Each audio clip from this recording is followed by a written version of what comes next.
हाल ही में एक खबर आई थी जिसमें एक महिला का कहना था कि एलियंस द्वारा उन्हें 52 बार अगवा किया जा चुका है। एलियंस ने उन्हें अपने यान में ले जाकर ऐसी ऐसी नई तकनीकें दिखाई थी जो आज भी हमारे पास नहीं है। साथ ही एलियंस ने उन्हें पृथ्वी की एक ऐसी स्लाइड शो फिल्म भी दिखाई थी जिसमें धरती के हरे भरे नज़ारे धीरे धीरे बर्बादी के मंजर में बदलते दिखाई दे रहे थे।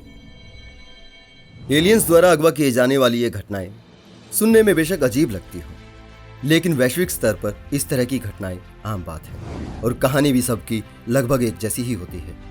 या तो एलियंस द्वारा उन्हें अगवा कर यौन परीक्षण किए गए होते हैं किसी तरह के क्लोन बनाने के लिए, या फिर अधिकतर का कहना होता है कि एलियंस ने उन्हें परमाणु हथियारों के दुष्परिणामों और पर्यावरण संबंधित कई चेतावनियां देते हुए डांट पिलाने का काम किया है। केवल यूएसए और ब्रिटेन में ही एलियंस में यकीन करने वालों की संख्या 50% से ज्यादा है और इनमें से लगभग 36% लोग ऐसे हैं जिनका मानना है कि एलियंस पृथ्वी पर आते रहते हैं और लगभग 8% लोग ऐसे हैं जिनका कहना है कि अलग अलग कामों के लिए, खासतौर पर वो क्लोन बनाने वाली बात के लिए एलियंस द्वारा अगवा किए जा चुके हैं।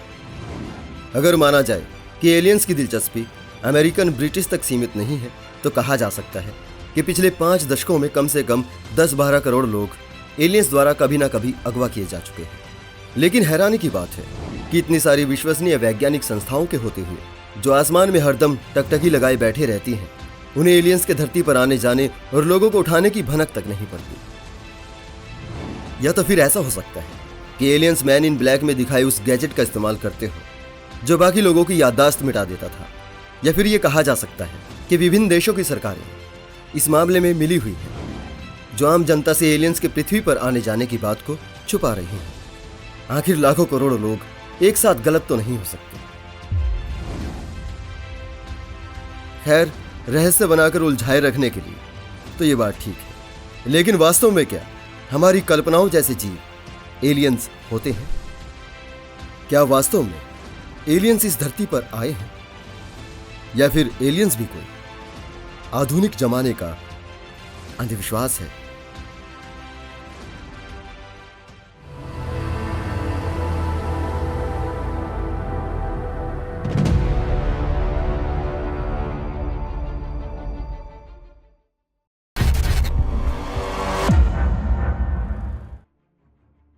चौबीस जून 1917 की खुशनुमा दोपहरी में civilian pilot Kenneth Arnold Washington state से उड़ान भरकर 100 मील दूर नेशनल पार्क जा रहे थे।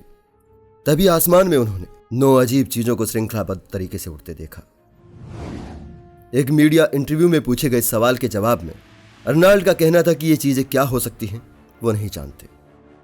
लेकिन अर्नाल्ड के इंटरव्यू के बाद दुनिया भर के अखबार हवा में परवाज करती रहस्यमयी उड़न तस्त्रियों के ब्यौरों से भरे पड़े थे। अर्नाल्ड को मिली प्रसिद्धि ने कई लोगों को रातों रात लोकप्रिय होने का मानो फार्मूला थमा दिया हो। जल्द ही दुनिया भर में लगभग हर दिन सैकड़ों लोगों को एलियंस यानों के दर्शन होने लगे थे और इन यानों को देखने वालों से बात करने वाले और उनका इंटरव्यू लेने वाले मीडिया के लोग लाइन लगाकर खड़े थे। इतनी बड़ी संख्या में उड़न तस्त्री दिखने की अफवाहों में यकीन करने के लिए लोगों के पास वाजिब वजह भी मौजूद थी। हमारा ग्रह पृथ्वी जिस मिल्की वे गैलेक्सी में मौजूद है उसमें लगभग 10,000 अरब से ज्यादा ग्रह और भी मौजूद हैं। तो इतनी बड़ी संख्या में हो सकता है कुछ ग्रहों पर पृथ्वी जैसे हालात भी हों, और क्या पता वहां हमसे भी कोई बुद्धिमान सभ्यता फल फूल रही हो। अब यहां एक संभावना तो जन्म लेती है कि जैसे हम इंसान अपने बनाए हुए टीन के डिब्बों को पृथ्वी से बाहर भेजने में काबिल हैं, क्या पता किसी और बुद्धिमान सभ्यता ने ऐसे यान भी बना लिए हो जो सितारों की इन विशाल दूरियों को पार करने में काबिल हो। और जैसे हम सैकड़ों टेलीस्कोप लगाकर उनकी खोज कर रहे हैं, वो हमारी खोज कर चुके हैं।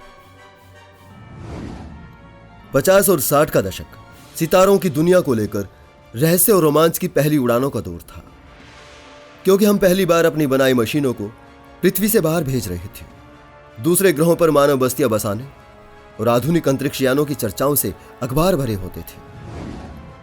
मानव इतिहास का पहला सैटेलाइट स्पुतनिक प्रथम 4 अक्टूबर 1957 को जब रूस ने लॉन्च किया तो अगले 2 महीने के अंदर ही सिर्फ अमेरिका से 700 से ज्यादा लोगों ने आसमान में उड़न तस्त्री देखने का दावा भी कर दिया था। बस उस दौर में गनीमत यह थी कि एलियंस अपने यानों की झलकियां दिखाकर लोगों का मनोरंजन करने तक सीमित थे। पृथ्वीवासियों से बात और मुलाकात करने से वो बचते थे। पर जल्दी ही ये कसर भी पूरी हो गई। हुआ कुछ यूं कि कैलिफोर्निया प्रांत के माउंट पालोमार में एक छोटा सा रेस्तरां चलाने वाले जॉर्ज एडम्सकी उस दिन कोलोराडो रेगिस्तान में टहल रहे थे जब उन्होंने शुक्र ग्रह से आई एक सुंदरी आर्थोन से मुलाकात का दावा किया था। सुनहरे बाल और हल्की स्याह रंगत की इस खूबसूरत लड़की ने एडम्सकी साहब को अपने साथ अंतरिक्षयान में बैठाकर शुक्र ग्रह पर मौजूद आलीशान नगरों की सैर करवाई थी। अगले कई वर्षों तक ये जनाब परग्रहियों से लगातार संपर्क में रहे। इस दौरान उन्हें मंगल, चंद्रमा और शुक्र समेत सौरमंडल के कई ग्रहों का सफर करने का सौभाग्य प्राप्त हुआ था।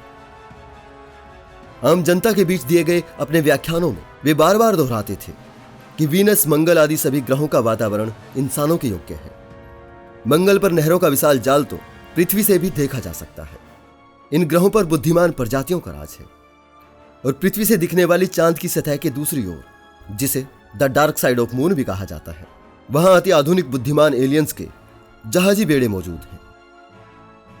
मौजूदा समय के कुछ तथ्यों के साथ ये बात कहते हुए उनके व्यक्तित्व में जबरदस्त आत्मविश्वास होता था।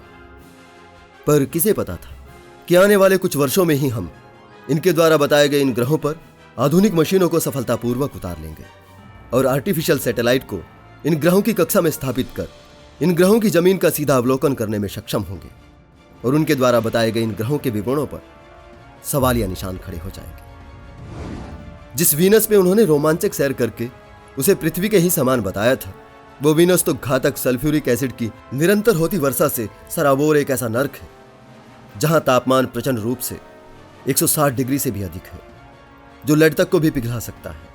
और ना ही मंगल और चंद्रमा की परिस्थितियां उनकी बातों से मेल खाती हैं।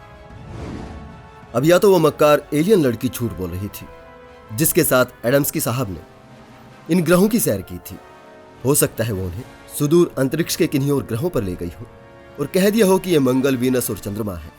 या फिर उस दौर की बेस्ट सेलर किताबें लिखने वाले, प्रसिद्धि के लिए लोलूप हमारे जॉर्ज एडम्सकी साहब झूठ बोल रहे थे।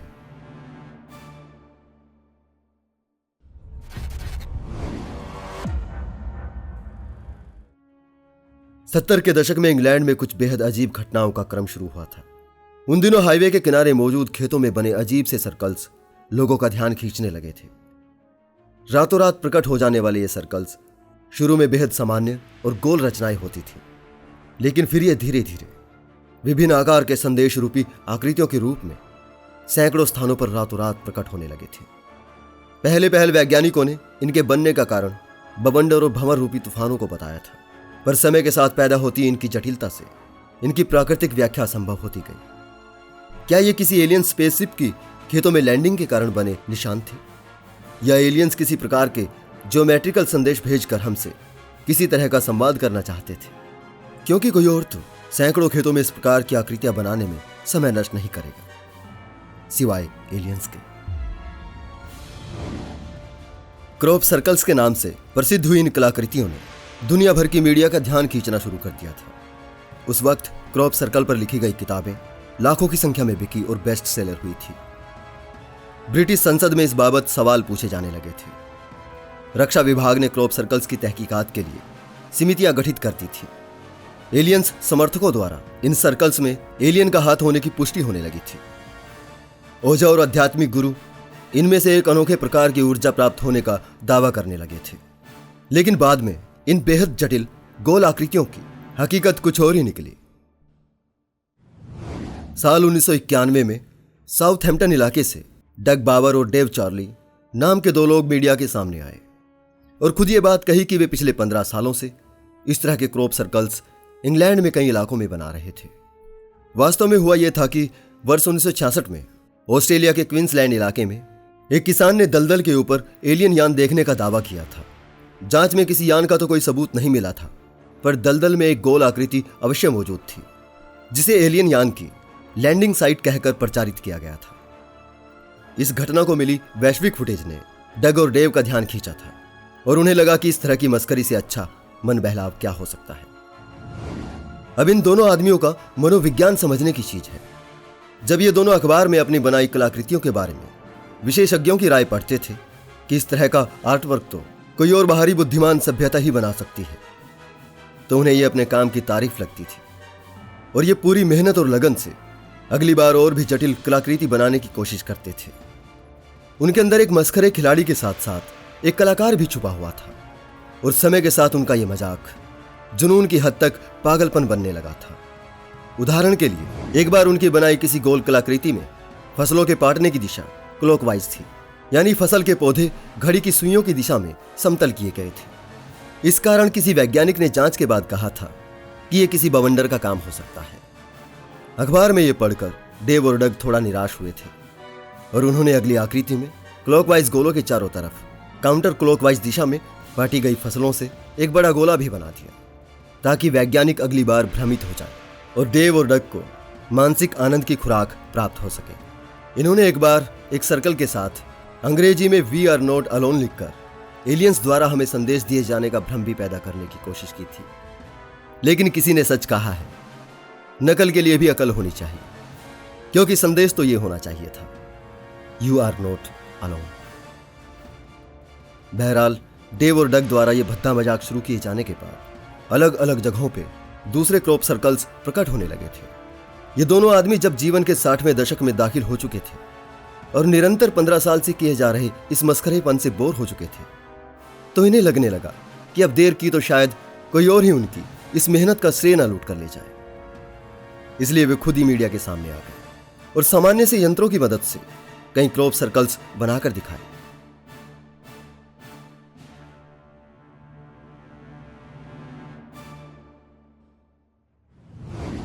लेकिन एलियंस थ्योरी के समर्थकों का कहना है कि इन दोनों ने सिर्फ 200 सर्कल्स बनाए थे, बाकी मौजूद 1000 से ज्यादा इस तरह की आकृतियों का आज तक कोई स्पष्टीकरण नहीं है। तो यहां हम इतना ही कह सकते हैं कि इस मजाक में सहभागी वे कथित एलियंस थे या अपना और दूसरों का समय नष्ट करके आनंद प्राप्त करने वाले डेव और डग जैसे ही कुछ और मस्खरे निठल्ले कलाकार। खैर जो भी हो, यहां तक हमारे लिए सबसे बड़ी बात जो साफ होती है वो यही है कि प्रसिद्धि, प्रशंसा या किसी भी तरह की सनक और स्वार्थ के लिए इंसान किसी भी हद तक जा सकता है, कितनी भी कड़ी मेहनत कर सकता है, फिर चाहे वो ब्रह्मांड के कुछ तथ्य जुटाकर एलियंस के किस्से गढ़ने वाले लोग हों या क्रॉप सर्कल बनाने वाले डेव और डग जैसे लोग, या फिर एडिटिंग तकनीक की मदद से एलियंस, एलियन यान या भूत प्रेत आत्माओं की तस्वीरें बनाकर वायरल करने वाले। इन सभी तरह की अफवाहों के पीछे इंसानों की मानसिकता और मकसद तो नजर आता है, लेकिन किसी एलियन का कोई मकसद नजर नहीं आता।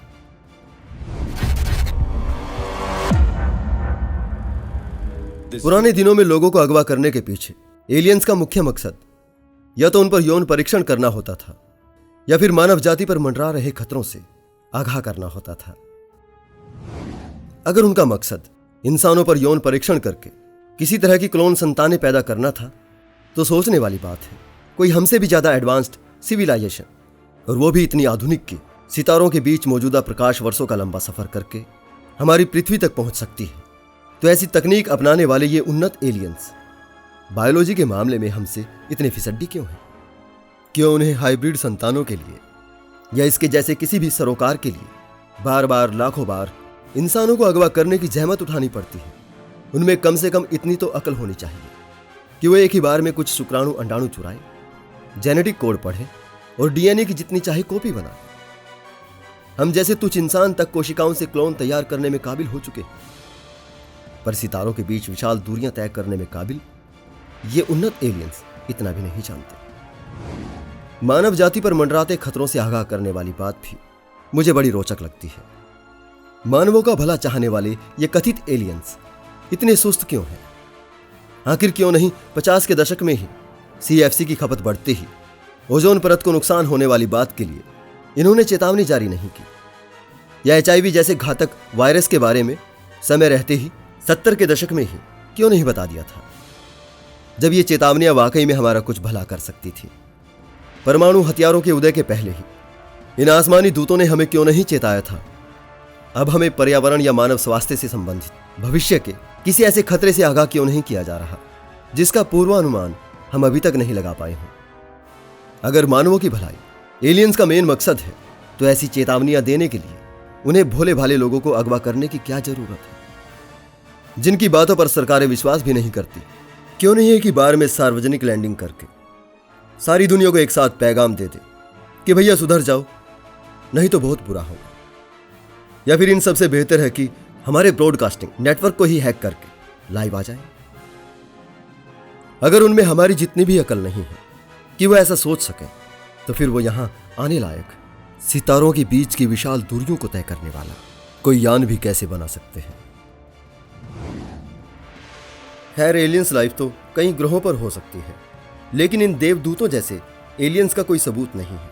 दूसरे ग्रहों पर जीवन किस रूप में हो सकता है और वो हमारे लिए कितना कल्याणकारी और विनाशकारी हो सकता है, इन सभी बातों पर फिर कभी चर्चा होगी। कुल मिलाकर इस वीडियो को बनाने का मकसद सिर्फ यही समझाना था कि जिस तरह से हम भारत के लोग भूत प्रेतों देवी देवताओं के अधिक संपर्क में रहते हैं, तो हमारी मुलाकात एलियन से नहीं होती, भूत प्रेतों देवी देवताओं से होती है। उसी तरह से जो सितारों की दुनिया को लेकर कल्पनाएं करते हैं, तो उनकी मुलाकात सितारों के बीच से आए एलियंस नाम के इन कथित देवदूतों से होती है। जैसे आदिवासियों के सपने में उनके कुल देवता उन्हें संदेश देते हैं, उसी तरह आधुनिक देशों में ये काम एलियंस करते हैं। कहने का अर्थ है, जो जिस लेवल पे जीता है उसी हिसाब से कल्पना करता है, उसके अंधविश्वास भी उसी लेवल के होते हैं। जब थोड़ी तथ्यात्मक संभावनाओं को कल्पनाओं के पर लगते हैं, तब आधुनिक जमाने की अफवाहें और अंधविश्वास जन्म लेते हैं। आज के लिए इतना ही दोस्तों। ये वीडियो आपको कैसा लगा? इस वीडियो को बनाने के पीछे मेरा मकसद सफल हुआ या नहीं, मुझे कमेंट करके बताएं। जल्दी ही मिलते हैं किसी और वीडियो के साथ। मेरे साथ इस वीडियो के अंत तक बने रहने के लिए आपका बहुत बहुत धन्यवाद।